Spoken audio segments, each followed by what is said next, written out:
15 तारीख को सगाई हुआ है और अब जनवरी में शादी करने का था।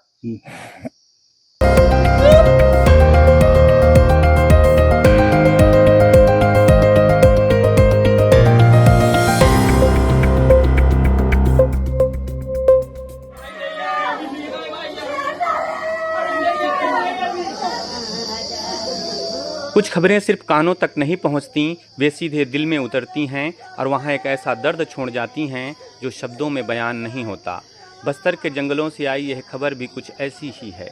कांकेर जिले के हाराडूला गांव के संजय गढ़पाले की सगाई अभी 17 दिन पहले ही हुई थी। घर में खुशियां थी, हंसी थी, शादी की तैयारियों की चहल पहल थी।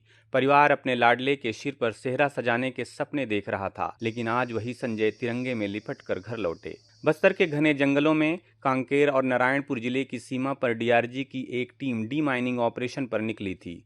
छोटे बेटिया थाना क्षेत्र के कोरोसकोड़ा इलाके में नक्सलियों द्वारा पहले से दबाकर रखे गए आईडी को ढूंढकर निष्क्रिय करना था। यह काम रोज का था, खतरनाक था, लेकिन संजय और उनके साथी हर बार यह जिम्मेदारी बिना हिचके उठाते थे। तभी अचानक एक धमाका हुआ और सब कुछ बदल गया। डी माइनिंग अभियान के दौरान दुर्घटनावश आईडी विस्फोट की चपेट में आने से कांकेर डीआईजी के 3 जवान, इंस्पेक्टर सुखराम वट्टी, कांस्टेबल कृष्णा कोमरा और कांस्टेबल संजय गढ़पाले ने मौके पर ही दम तोड़ दिया, जबकि घायल कांस्टेबल परमानंद को बेहतर इलाज के लिए अस्पताल भेजा गया, जहां इलाज के दौरान उनकी भी मौत हो गई। इस तरह इस हादसे में कुल 4 जवान देश के लिए शहीद हो गए। संजय गढ़पाले की उम्र अभी बहुत कम थी। वे जीवन के सबसे सुनहरे मोड़ पर खड़े थे।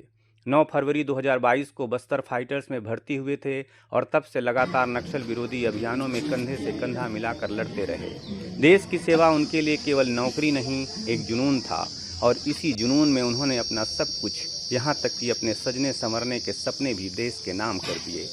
हाराडूला गांव में जैसे ही खबर पहुंची, वैसे ही माहौल बदल गया। जहां कुछ दिन पहले सगाई की मिठाइयां बटी थी, वहां आज केवल चीखें और सिसकियां हैं। शहीद के पिता सुरेश गढ़पाले नम आंखों से कहते हैं कि उन्हें अपने बेटे पर गर्व है, पर यह क्षति ऐसी है जिसकी भरपाई किसी भी चीज से नहीं हो सकती। अभी हमको 4 बजे के आसपास घटना की सूचना मिली और वही समय 4 ही बजे ये चौकी वाले आए, तभी पता चला कि ऐसा ऐसा घटना हो गया है करके, और उस हिसाब से हो गया है। हम लोग बोले कि अब जो होना था तो हो गया है, थोड़ा शांत रहो ऐसा करके। संदीप की नौकरी कब लगी थी? संजू का संजय का नौकरी 2022 में। अब डेट तो फिक्स नहीं बता सकता, लेकिन 22 में लगी थी। अच्छा, उसकी ड्यूटी कहाँ था भैया? अभी छोटे बेटिया में, पहले बांदे में थे, अभी ट्रांसफर हुआ है। 2-3 महीना 4 महीना हो रहा होगा। अच्छा भैया, अभी ये खबर हमने भी सुना है कि संजय का सगाई हो चुका था, कुछ दिन बाद शादी हुआ था, क्या था मामला? जी हाँ, हो गया है सगाई। 15 तारीख को सगाई हुआ है और अब जनवरी में शादी करने का था।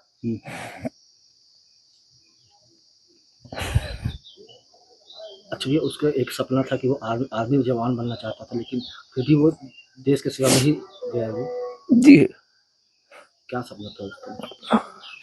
आर्मी में जाऊंगा करके वो एनसीसी वगैरह कोर्स किया था, फिर नहीं लगा तो पुलिस वगैरह में डाल के देखे तो बस्तर फाइटर में लगा। आपके भी सपने को वही पूरा करता था? जी हाँ जी, अब हमारी सपनों कौन पूरा? बस्तर रेंज के पुलिस महानिरीक्षक सुंदर राजपी ने बताया कि पिछले कुछ महीनों में आत्मसमर्पित माओवादी कैडरों की जानकारी के आधार पर सैकड़ों आईडी बरामद कर निष्क्रिय किए जा चुके हैं, लेकिन इस बार आईडी को निष्क्रिय करते वक्त अचानक विस्फोट हो गया। बस्तर संभाग के अंतर्गत विगत समय में काफ़ी बड़ी संख्या में माओवादी कैडर द्वारा पुनर्वास के लिए सामने आए हैं। उनके द्वारा दी गई जानकारी अनुसार उस क्षेत्र में पुलिस के पास उपलब्ध आसूचना के आधार पर काफ़ी बड़ी संख्या में पूर्व में माओवादियों के दम से आईडी, आर्म्स अम्युनिशन एवं अन्य सामग्री बरामद की गई। इसी सिलसिले में आज दिनांक 2 मई को जिला कांकेर एवं नारायणपुर की सीमावर्ती थाना छोटा बेटिया क्षेत्र अंतर्गत आदनार के जंगल में माओवादियों के द्वारा डंप की गई सामग्री को बरामद करने के लिए कांकेर डीआरजी टीम रवाना हुई है। अभियान के दौरान माओवादियों के डंप से काफी सामग्री बरामद की गई थे। इसी क्रम में आगे बढ़ते एक आईडी का डंप रिकवर कर रहे थे। इस दौरान एक्सीडेंटली विस्फोटक हो गए थे। इसी में डीआरजी कांकर का निरीक्षक सुखराम, आरक्षक कृष्ण कुमार, आरक्षक संजय एवं आरक्षक परमानंद चारों गंभीर रूप से घायल हो गए। आईडी ब्लास्ट का इम्पैक्ट इतना ज्यादा थे, घटनास्थल में निरीक्षक सुखराम, आरक्षक कृष्ण कुमार एवं आरक्षक संजय का निधन हो गए थे। अन्य जो घायल आरक्षक परमानंद को हेलीकॉप्टर के माध्यम से घटनास्थल से रायपुर इवाक्यूएट की गई। रायपुर में इलाज के दौरान उनका भी निधन हो गई है। इस प्रकार आज की घटनाक्रम में दुर्भाग्यवश हमारा 4 बल सदस्य को हमने खो लिया है। प्राइमा फेसी जो प्रथम दृष्टि से आज के घटनाक्रम जो माओवादी डंप से आईडी निकलने के समय जो एक्सीडेंटली जो सर्क्यूट जोड़ने के कारण से यानी कुछ केमिकल रिएक्शन के कारण से आईडी ब्लास्ट होना प्रतीत हो रहा है। फिर भी प्रॉपर बायोलिस्टिक और फॉरेंसिक एग्जामिनेशन इस पर की जा रही है और घटनास्थल के आसपास और भी हमारी टीम द्वारा पूर्ण रूप से सर्चिंग की जा रही है। आगामी दिनों में जिस प्रकार के जो डंप रिकवरी करने के दौरान और सावधानी बरतने के लिए आवश्यक सामग्री, साधन संसाधन और ट्रेनिंग हमारे जवानों को जो पूर्व में दिया गया उसी के तहत और उनको गाइडेंस दी जाएगी ताकि इस प्रकार की घटना का कोई पुनरावृत्ति ना हो। इस हिसाब से आगामी समय में सावधानीपूर्वक सभी कार्रवाई को अंजाम दी जाएगी। आज की घटनाक्रम में क्षेत्र की जनता के जानमाल रक्षा करने के लिए हमारे 4 बल सदस्य ने सर्वोच्चतम बलिदान दिया। उन सबकी शहादत का नमन करते हैं।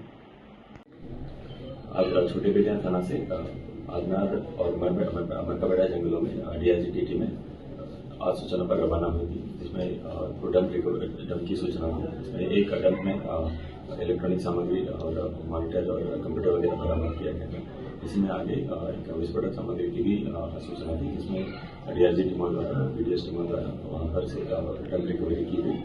रिकवरी पश्चात उसको उसी जगह पर जो डिफ्यूजर की कार्रवाई बीडीएस टीम और डीआरजी टीमों द्वारा की जा रही थी, उसी में जो विस्फोट हुआ उसमें 4 जवान शहीद हुए। इसमें करीब 5 गोलियों में करीब 70 किलो के करीब विस्फोटक सामग्री जो पटाखा के जो सामग्री थी उसमें डंप की गई थी। उसी को निकालकर सुरक्षित तरीके से एक विस्फोट उसको डिफ्यूज करने के दौरान यह हादसा हुआ, जिसमें 4 जवान शहीद हुए। बस्तर के जंगलों में माओवादियों द्वारा पहले बिछाई गई बारूदी सुरंगें आज भी सुरक्षा बलों और स्थानीय लोगों के लिए बड़ा खतरा बनी हुई हैं। हमारे जवान रोज इन्हीं खतरों से जूझते हैं ताकि बस्तर के जंगलों में रहने वाले लोग चैन से जी सकें। संजय गढ़पाले के साथ शहीद हुए इंस्पेक्टर सुखराम वट्टी और कांस्टेबल कृष्णा कोमरा भी अपने अपने परिवारों की आंखों के तारे थे। हर शहादत के पीछे एक घर है, एक माँ है, एक सपना है जो उस धमाके की आवाज़ के साथ चकनाचूर हो जाता है। कांकेर से लेकर पूरे छत्तीसगढ़ में आज शोक की लहर है, लेकिन सबसे बड़ा सवाल वही है जो हर शहादत के बाद उठता है, क्या हम इन बलिदानों की कीमत को सच में समझते हैं?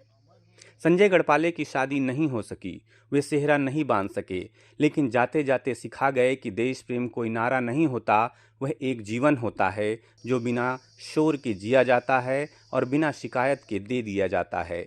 हाराडुला के उस घर में आज शहनाई नहीं बजेगी, लेकिन एक बाप का सीना आंसुओं के बावजूद फक्र से चौड़ा है। और शायद यही इस देश की असली ताकत है कि यहाँ माएँ बेटे जनती हैं जो सेहरे से पहले तिरंगा चुनते हैं।